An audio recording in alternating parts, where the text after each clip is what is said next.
feel bad if we ask some very basic questions. It is not at all to find fault with anything, neither with the curriculum nor with whoever has designed the curriculum or from where we have taken. No intention to find fault at all. Basic question is that how was this curriculum developed? What was the motive of developing this curriculum? Where did we take the inputs from? And what will this program, or what is this program intended to make these students ready for jobs? For what job? So if you can help us in understanding it, if we have the answer, fine. If you don't have the answer, is also fine. Please don't feel bad about it. This is just for the learning of all of us. So this is not only the one course. We are only discussing one. Similarly, each and every course when we go. The basis of starting this course. Why did you think of such a course?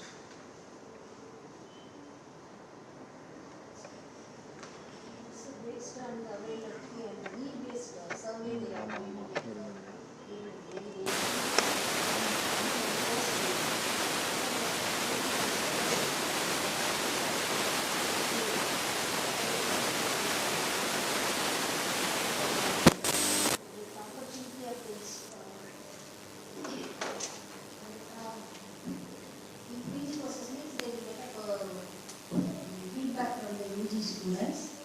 If we are upping the UG courses, means we are getting that availability courses in as per the UGC norms we are following, and our regional side and Tamil Nadu state level requirement.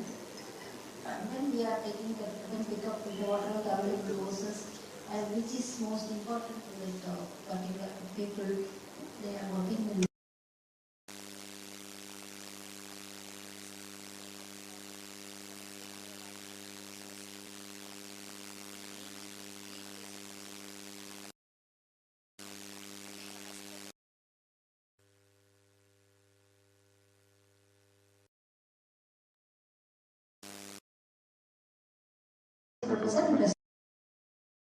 This year was enough for launching one program. So accordingly, as per the UGC now, we are following that. Before that, we are framing the curriculum and everything. And at present, UGC also framed that syllabus also. And they are given all the syllabus. You have to follow this same syllabus pattern also. They are giving some slightly modification based on the state wise. So, my understanding is that we have been following an inside-out approach of developing the curriculum. In the sense, we have some inputs, we have some thought processes. Yes, UGC is telling us to do something. Based on that, we are devising some curriculum. This is we can call it as an inside out. If we make this outside in, means if we can identify 5, ideally 10, but minimum 5 job roles available in the market who need this course. If we can identify that, top 5, right? And then find out for those 5 job roles what kind of knowledge, what kind of skills and what kind of behavioral aspects are required by the employers. For this only, UGC given the choice-based credit system they are giving. So they are framing that syllabus and everything. Madam, UGC's choice-based is also inside out only. We believe that UGC might have gone to the employers, they would have done something, they have not done. For our university, when we want to develop something, most of our students, majority of students are going to find jobs in Tamil Nadu. Small percentage will go out. Irrespective of what UGC has written, maybe they have done something at all India level, Whether that is valid for our student or our state or not, we don't know. Right? For any course, we are saying not only for this course on environment. If we can identify 5 or 7 or 10 job roles and make a table that these are the job roles, these are the skills requirement for that job role, this is the knowledge requirement, this is the behavioral aspects requirement of that job role. And then convert that into a curriculum. Will it make sense or not? So we can produce that, but it's not coming at a degree level, sir. It is a way. No, madam, that is up to you. How many credit you will give it to you? No, degree or non-degree is in your hands. If UGC says these many number of credits equal to bachelor degree, these many is equal to, you can only give a diploma, these many certificate, these many PG, that is up to you. Yeah. So what all do we put in will be your choice. How much of that you want to put in is your choice. Whether you want to make it a bachelor or a master. But from the prospective employer, from the market, we need to find out what are the requirement of this course, in what job role these people can get into. If you don't have that information, then it will always remain inside out. Is it or not? So, do we know the job roles for this?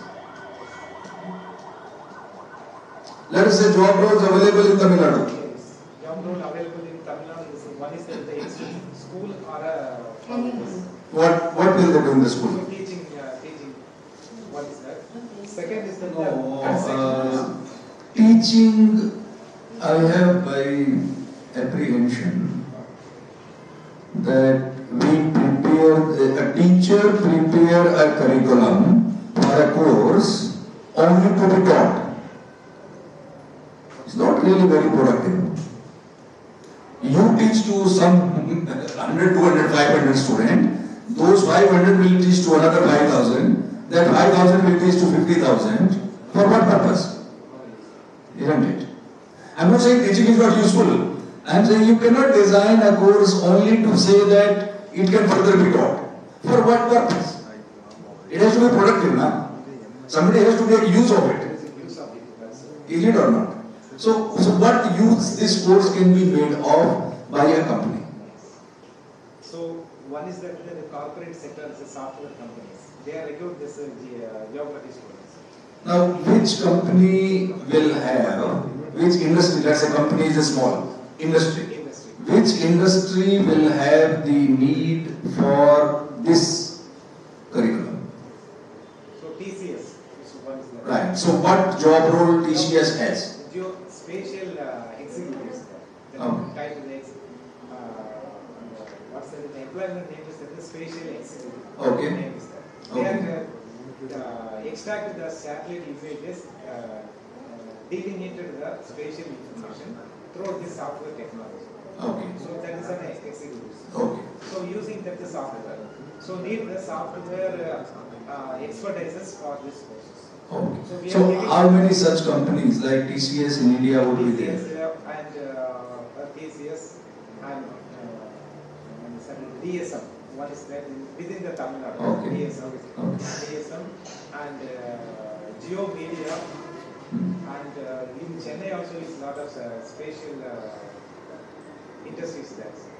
Some are small, medium scale. This is a wonderful opportunities there. And So, so should we talk to somebody in TCS or the other company which you are saying, note down what do they have vacancies for this program and what knowledge, skills, behavioral requirements they have, and then map that with this. Certain things will get ticked, they want it, we have it. Certain things maybe they want it, we don't have it. It's also possible, isn't it? But will it not make sense to do that kind of an exercise? Will it make sense or not? Yes, I will discuss that. TCS, one person. TCS and maybe other companies also. Yes, Accenture is there. Yeah. Wherever you think they are likely to have vacancies for this, the requirement for this kind of a knowledge. And you should also note down the knowledge part required, the skills required, the behavioral aspects required. All the three things we have to note. And then map what are their requirements with this and see do we need to make any changes in that. Right? So then another one is that the construction, civil construction area, Right. survey. Right. So theoretic surveying and total section survey. Right. Some people are engaged with that part in the ground level. Right. So if you want to make it little bit more simpler for you, L&D. L&D is company. L&D as a company also will have some vacancies. If you want to make it little more simpler for you, instead of going to TCS and Accenture and other companies and talking to people, if you can do that, great. If not, I think all of you are aware of, and there was, I think, some meetings organized of the open universities, all the open universities with NCVET. Are you familiar with this term? NCVET? No? NCVET. National Council for Vocational Education and Training. NCVET. They have collated all the possible job roles available in all the industries. And they have made an Excel sheet. It's already available on their website. I can also show it to you. Right? So if you can straightaway check there, which industry, which job role this course is likely to be mapped with. The good thing is, for that job role, they have also defined the skill and knowledge requirement. It is also available there. So instead of we going to UGC or COL-CEMCA or whoever is doing whatever is doing in the past, take that as a basis. If you take that as, because that information has come directly from the industries only, directly from the companies. What they are doing? Because they have collected it through sector skill councils. You are familiar with the sector skill council? No, you are not familiar. So, Government of India, under Ministry of Skill and Entrepreneurship, set up one big organization called NSDC. This I am sure you are aware of. NSDC. Or not? National Skills Development Corporation. NSDC. This is one body under Ministry of Skill and Entrepreneurship. On one side they have DGT under them. The gentleman in the morning was from DGT, Dr. Jayaprakash. He was earlier in the DGT department of the same ministry in Delhi. So they handle ITX. Under ITX, under the same ministry, they have also National Skill Development Corporation. Under National Skill Development Corporation, they have sector skill councils. And there are 37 sector skill councils. So for example, apparel, there is one sector skill council. Automotive, there is one sector skill council. Retail, there is one sector skill council. Life sciences, there is a sector skill council. So all these sectors have their skill councils. Each skill council has a CEO, an office, and they also have their board. They have their board. And the people in the board are from the industry. For example, if you say Automotive Sector Skill Council, their board members are the people from Mahindra, Bajaj, Hero Honda, this, that and all. Similarly, in apparel, you will find people from apparel industry. Similarly, from retail, you will find people from Aditya Birla Group and all the other retail industry like earlier Big Bazaar, now Reliance and all that. So they are the people who are on their board. So they identify the job roles. They are supposed to be knowing it, no? Because they are the one who recruit people every day in and day out.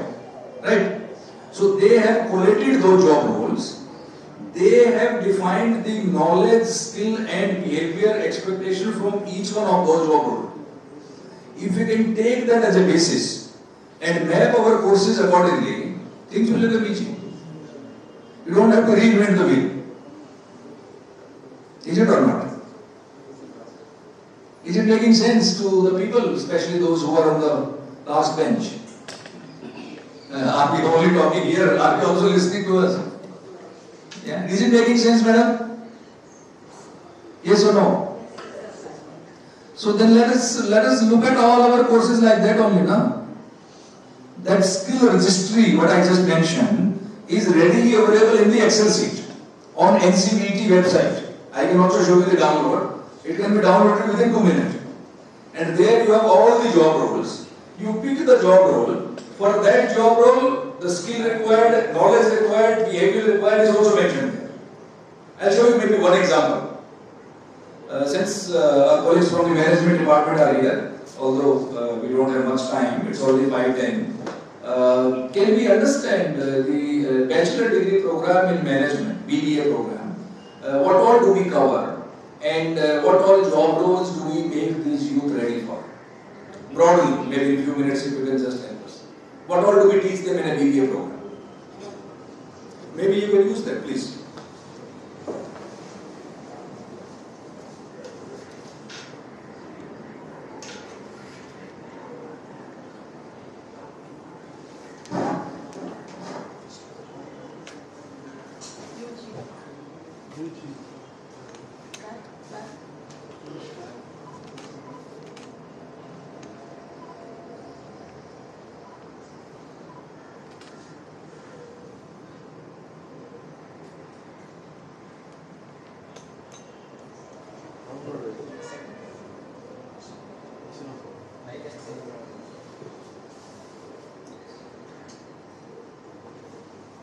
If you have one sheet which gives a summary is also fine. You don't have to go through every page.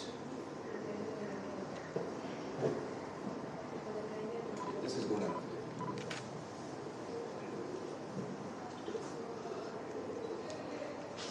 So first we have 16 credits which are foundation in English, principle of management, financial accounting, management economics, right? Then we have English second level, business organization, management accounting, business communication, organization behavior, financial management, marketing management, quantitative business environment, human resource management, operation management, computer application and business. Okay. Then you have strategic management, environmental studies also there, strategic management, business law, research method of business, entrepreneurship and learner choice and that. Money and banking, international business, financial market, introduction to retailing, e-business. This completes 98? 6. You have total 6 only. 6 only. 3 years. 3 years. So total 98 credit. Thank you, sir. So now, what will this curriculum make a student ready for? What job?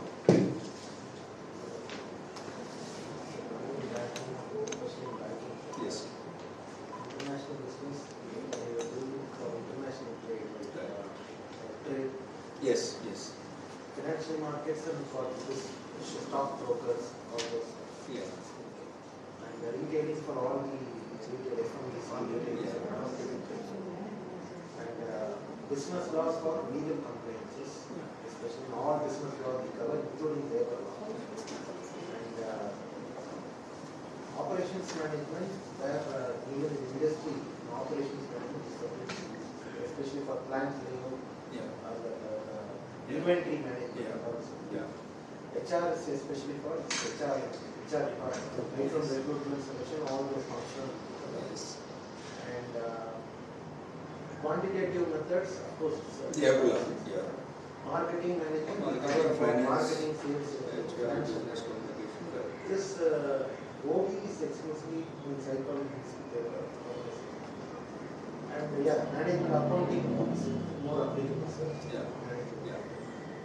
And of course, financial accounting, even managerial economics system. It's managerial economics for a firm. So how they plan for demand, supply, or production. Yes, absolutely. Many courses can be. Yes. Thank you, Professor. So nothing is wrong here, right? Everything is needed for somebody or the other, in some company or the other, something is needed, right? That is why we have put all these things here. But will this course make somebody ready for a particular job available? Again, the same matter what we discussed few minutes before. One is an inside-out approach. All these things from inside out look perfectly fine. Everything is needed. But if you see this from the outside in the market, what are the jobs available for a BBA passed candidate? And what do those job roles expect in terms of knowledge, skill and behavior? If we can look at that and then map that requirement with this curriculum, possibly we will know if there are any gaps. Does it make sense or no? Sir, does it make sense? Because after all, everybody is doing this course for the employability. Either they are looking for a first job, or if they are already employed, they are looking for a next level job or a promotion or whatever. But for that also they need skills. They need some employable skills which they can use in their business. So one, this we can call it as in marketing, when we do STP, I'm sure the management professors know better than me, the STP, right? Segmentation, targeting, positioning, when we do. STP strategy when we make. We have two approaches there for segmentation. One is we call it as a shotgun approach, and other we call it as a, what do we call it? Targeting approach. That means your Segmenting the markets around different. Yeah, the segment is broad, Yeah. then you target, and within the target you position yourself or your product or whatever. Right. So one is called a shotgun approach, where you bombard everything and everybody should become interested in that. And the second one is a rifle approach, which is a very targeted approach. Like niche market. Like niche market. Right. So if for a moment, for BBA, what are the likely job available in the market if we look at that, and if we see what are the skills needed for that course, then perhaps we can do this mapping. Right. So if you can close this, maybe I can go to this slide in a few minutes, whatever time available we have. Then of course we can continue tomorrow.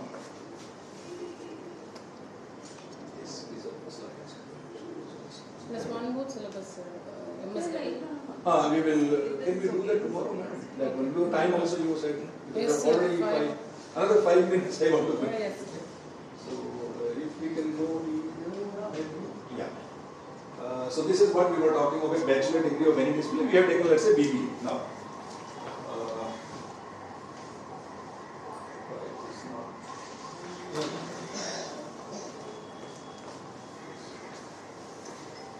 So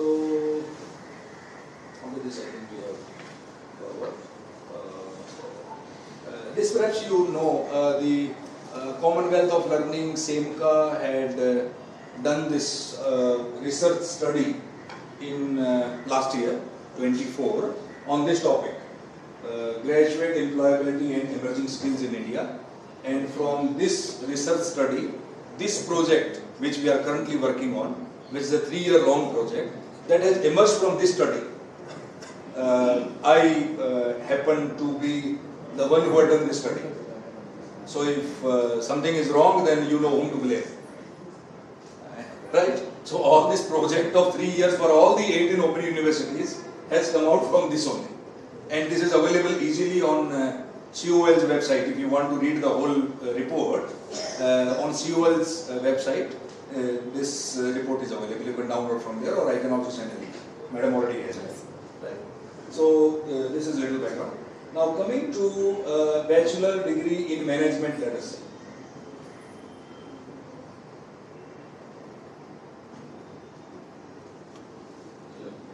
Go with the job role first. So if these are the top 7 job roles which are available for a BBA student in the market today. There can be more.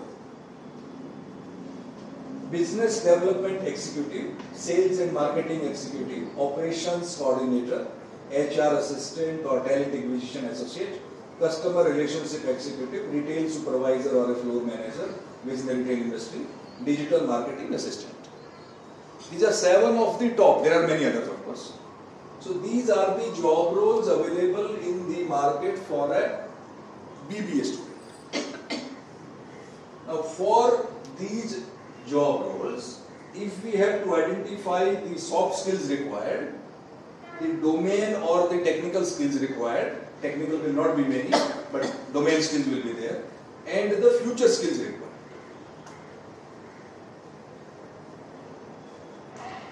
Soft skills, broadly, which are common across all job roles, 7 job roles which we are talking. Communication and persuasion skills are important. So, relationship building, negotiation, goal orientation, problem solving. These are the soft skills. Domain skills, because we are talking of sales executive, how to build a sales pipeline, CRM tools, market research, proposal writing, business finance basics. These are the domain skills required for those job roles. And then you have the future skills. In the era of AI lead generation, sales automation tools, you don't have to write it, this slide can easily be shared. Data-driven decision making, digital customer engagement, prompt engineering for sales. So these are the skills of future which will be needed going forward. So should we think of including these skills in our curriculum which are mapped with business development executive job role? This one. One of the total 7 what I earlier listed. I will go back to this slide.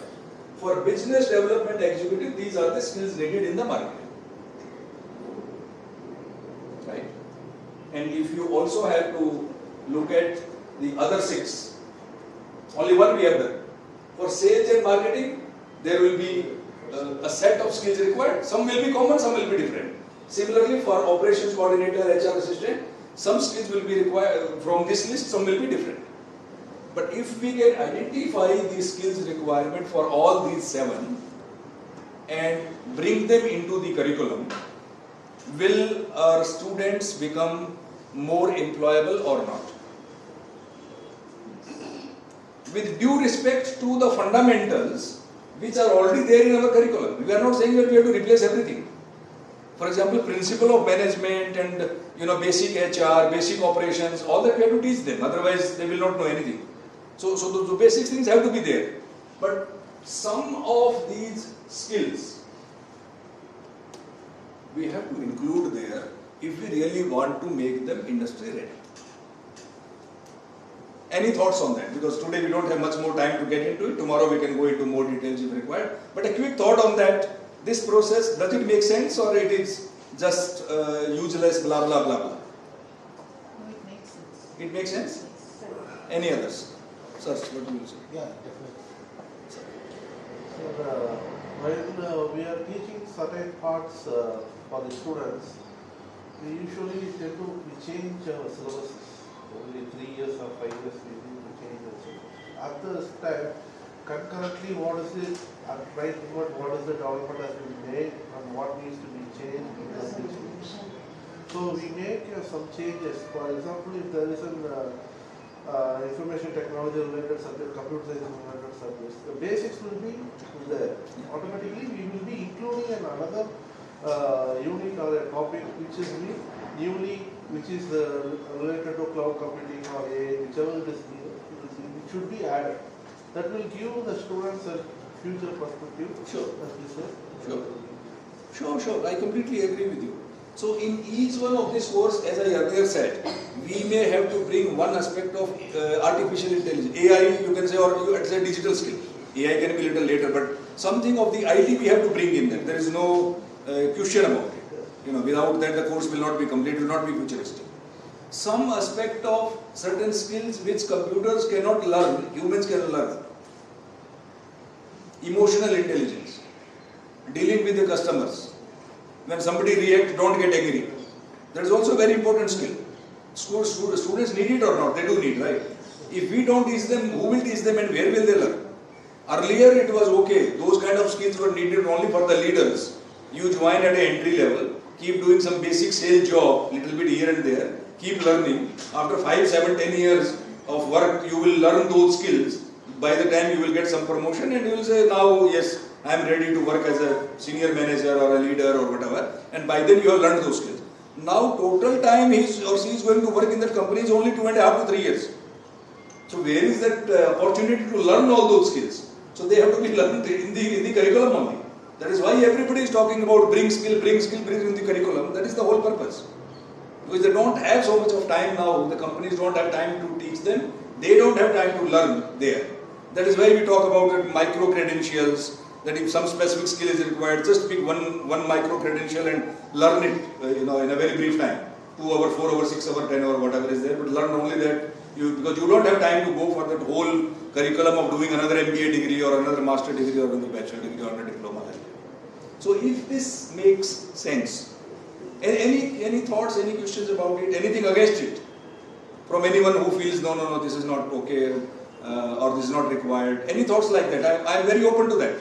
Don't think that what I am saying is the last word. It's a discussion, not one-way lecture. People from this side, 3 gentlemen sitting, please comment something. So I agree with you, sir. It should be like that. Is it difficult? No, sir. We also try hard to oppose what you said. What you say, we also try hard to oppose. We are trying hard, or we should try hard? We also, the faculty fraternity, also working hard to achieve the skill employability, sir. Sir, let me tell you, if we don't do this, we as faculty members will become redundant. Somebody else will teach it. Already so many foreign universities are signing up MOUs with central government, state government everywhere. Tamil Nadu has not happened, much other states it already happened. Here also it will happen, I think, going forward. Something has already happened here also? Next year, University of Western Something will come, Australia. right? So, so they will do all this their way and we will be left behind, right? So, yes madam? It's high time that we It is identify high what is time needed. that we do. And I can tell you one thing. None of those fellows who are bringing those universities here are smarter than anyone sitting here. This much I can tell you. All of us can do what they are doing. Only a question of the thought process being like this. Nothing else. Hard work we are also doing, they are also doing. They are doing this way, we are maybe doing a little different way. Morning to evening, 8 hours everybody is spending now. So not that they are some very great people thinking some very great or very intelligent people, very genius people, nothing like that. All the top universities in America, most of them, all the top business houses in America are headed by Indians. Is it or not? Indra Nooyi was from your own state, isn't it? She was heading Pepsi. And all the other examples you have, Sundar Pichai, or whatever name you give, for the businesses and also for the universities. Most of the top universities presidents are Indians. So it is not about they are more intelligent than us, they are not. I worked for a German company for 26 years, Bosch. I can say this for sure that none of the average German is more intelligent than an average Indian. Few will be there, few are here also. But average, if you talk, they are not more intelligent. It's only a way of working this way, following this process. Yeah?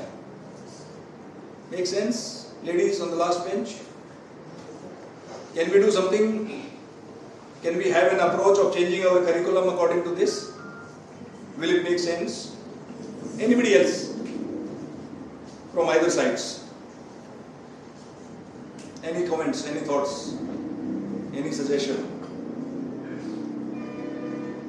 Yeah? Any difficulty in doing it? What can be the most difficult thing to follow this?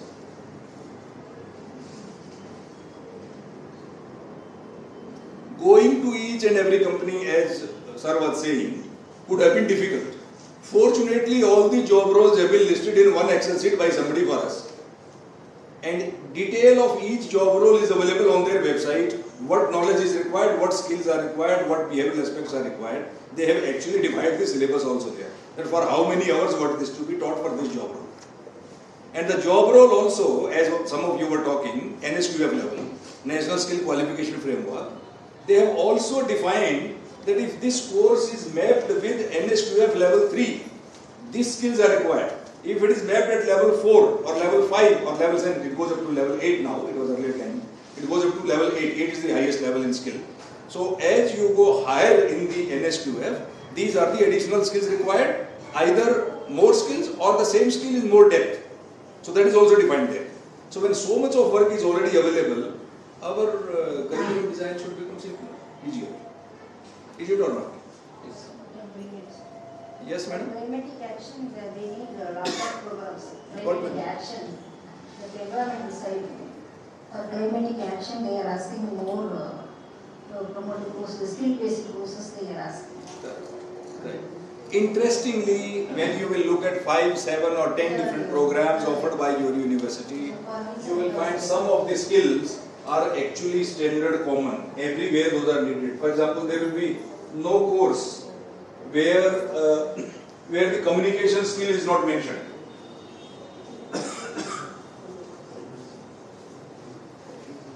These kind of skills like communication, persuasion, negotiation, relationship building, goal orientation and all are very common for all kind of jobs.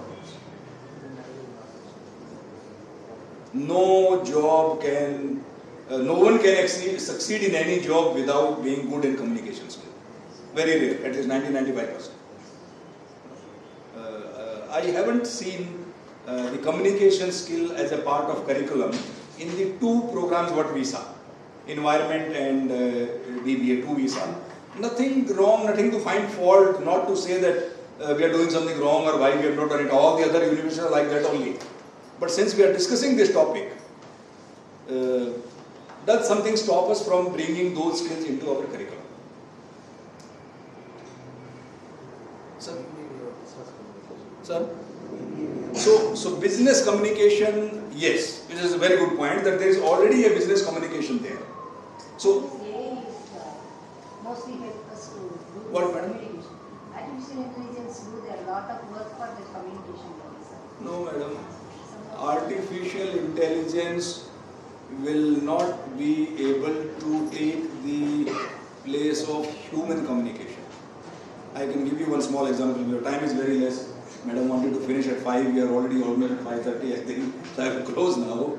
I know all of you have to go home and take care of your evening responsibilities. Artificial intelligence. Suppose a manager, suppose you in your own department as a professor have an assistant. Somebody doing PhD under you, some student of yours, maybe MBA student or BBA student or whatever student of yours. Suppose that person comes to you and wants to express her problems to you, that why she missed the class yesterday, or why she needs some concession from you, or why she needs some extra help from you. Suppose she wants to explain to you. She will say something by words. And if you look at her face, possibly she will be crying. Right? Depending on how serious the problem is. And what has happened at home. Or what, fight she has with her husband in the morning or whatever. Right? Because of all that. The moment you meet her, you will know what to say or how to help her. But if artificial intelligence try to help her, artificial will only hear the words, not that crying part, not that tone part. That only human will be able to say that. Maybe in future someday AI will become more intelligent and they start doing everything. But at least now, at least next few years, World Economic Forum is saying, at least in next 5 years at least, they are saying, there are certain skills which only humans will be able to learn and exhibit and AI is not able to do. 5 years down the line, what will happen we will see later. But at least today, there are certain skills which only humans can exhibit, like emotional intelligence, empathy, problem solving. So something but cannot be programmed, critical thinking. These are the skills humans need. Right? So AI cannot communicate. AI can write, ChatGPT can write fantastic grammarly correct English. Right? That it can do. But what prompt you give it to, what topic you give it to the ChatGPT depends on you. And prompt engineering is another skill. Yeah. Prompt engineering is one job role which is going to have maximum vacancies in next few years. Prompt engineering. So we should try and develop a course on prompt engineering actually. Either as a separate small certificate course or maybe some 2 credit or 1 credit in all our course or most of our courses. Any prompt engineering related to management, if we can bring in this, will be most relevant. In MSW, prompt engineering related to social work. Find something about SDGs, find something about health, what is happening, mortality rate, what is happening, Niti Aayog, what they are saying about the SDGs implementation in India, they are the authority. So that prompt engineering, if you include 1 credit, 2 credit, can be very relevant. How to make CSR reports, because the MCA, Ministry of Corporate Affairs, want annual report. I can tell you a large number of the CSR heads in this company, large companies which have huge budget, they don't know how to make reports. That format is confusing to them. For you, it is very easy to teach to the student how to fill that format. Now, for them, it is difficult. Yeah? The other topics of MSW, what we discussed in the morning, right from project management, right from due diligence of NGOs, how it is to be done. If you teach them, you need people in the industry who can do the due diligence of NGOs. There are 3.2 million NGOs in the country. If you want to find out top 100 good NGOs who can implement your CSR projects, very difficult to find. Out of 3.2 million, 32 lakh NGOs, top 100 list is not available. So if you can help them how to do due diligence of NGOs, it can be very relevant topic for the MSW students. Yeah, similarly for others. So I think for now we should come to the conclusion. Any last thought from anyone? Anyone who wants to have the last word for today? Tomorrow what time is it? We'll assemble by 10:30. 10:30? So, anything last from your side? Was it some good use of time today, or was it a waste of time, or good use? Purposeful? Serve some purpose? I am so happy that I didn't waste your time. Yeah. See you tomorrow at 10:30. Have a nice evening. And hopefully tomorrow we reach to some conclusion for some courses as to what all do we modify. Modification and all, I am sure all of you are very capable of doing it. You will do it later whenever you will get time. But understanding part, why it is important and how it can be done. That is my job between tomorrow and day after, whatever time. Okay, thank you very much. Thank you so much for the day, sir. We will meet 10:30 sharp tomorrow, the same time. Thank you, sir.